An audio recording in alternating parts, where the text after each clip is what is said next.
Altså stofferne gav mig helt sikkert det, at jeg kunne få noget ro for en meget sådan kaotisk verden.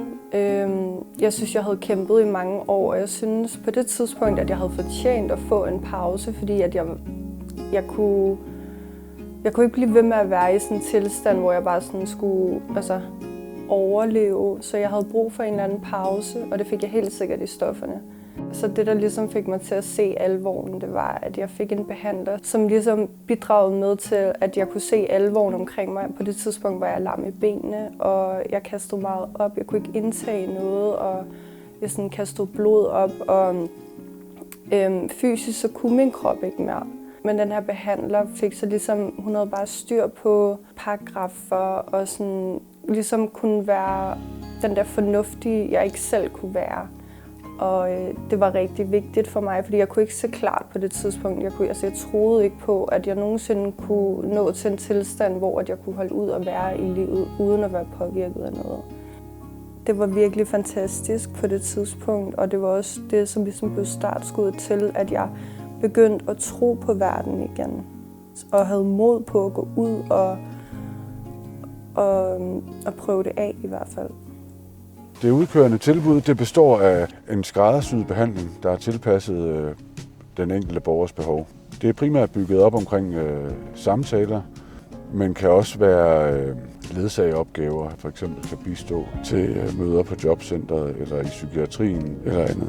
De borgere, der typisk er i målgruppen for en udkørende behandling, er borgere, der har nogle livsomstændigheder, der gør, at det er svært at fremmøde i en ordinær behandlingsramme. Det kan for eksempel være folk, der er ramt af psykisk sygdom og på grund af angst ikke kan fremmøde. Eller det kan være direktøren, der har brug for en højere grad af anonymitet og derfor vælger et udkørende forløb. Vi tilpasser behandlingsforløbet og de valg af metoder, vi gør brug af i takt med, at vi ligesom lærer borgeren at kende og finder ud af, hvad borgerens behov er og hvad de profiterer af. Altså at få behandling ambulant derhjemme, det bestod af, at min behandler kom på besøg. Det var ikke særlig tit, jeg ville lukke hende ind i min lejlighed. Men at hun så kom i sin bil, jeg havde brug for det her udkørende behandling, fordi jeg var lam i benene. Jeg kunne ikke møde op ind i en dagbehandling. Men hun kom ud til mig, og vi fik snakket omkring sådan alt, hvad der rørte sig nu. Det var virkelig rart, fordi at jeg havde opbygget en tillid til hende. Så kunne hun så give mig nogle råd til, hvad jeg kunne gøre. Så det måske blev nemmere at lade være næste gang. Eller jo mere ærlig jeg kunne være over for hende, jo mere den rigtige hjælp kunne jeg så også få. Det betød virkelig meget, at jeg havde en, fordi jeg kunne ikke komme ud til nogen på det tidspunkt. For det første så var jeg jo selvfølgelig lam i benene, men jeg havde også meget angst. Det var 100% det, der endte med at redde mit liv på det tidspunkt. At der var nogen, der kom ud til mig og så, hvordan tingene de rigtigt var. Og jeg ikke behøvede at sætte et eller andet glansbillede op omkring, fordi jeg skulle prøve at fremstå bedre, end jeg egentlig var. Hun så mig for den, jeg var, og hun så også lige igennem alle mine løgne, ikke? Og det havde jeg brug for. Man kan godt blive meget forblændet, når man er i misbrug. Og når møllen den ligesom bare kører derudad, så bliver man meget virkelighedsfjern. Og så kommer man måske hen et sted, hvor man tænker, ej okay, det er ikke så slemt. Og det var ikke så hårdt, som jeg gjorde det til, vel? Så det er meget rart lige at blive sådan kastet tilbage til sådan startpunktet. Og sådan, jo, det var faktisk det her, du gerne ville, og nu gør du det her. Der, hvor jeg helt sikkert kan se den største forandring, det er, jeg får lyst til at nævne min familie.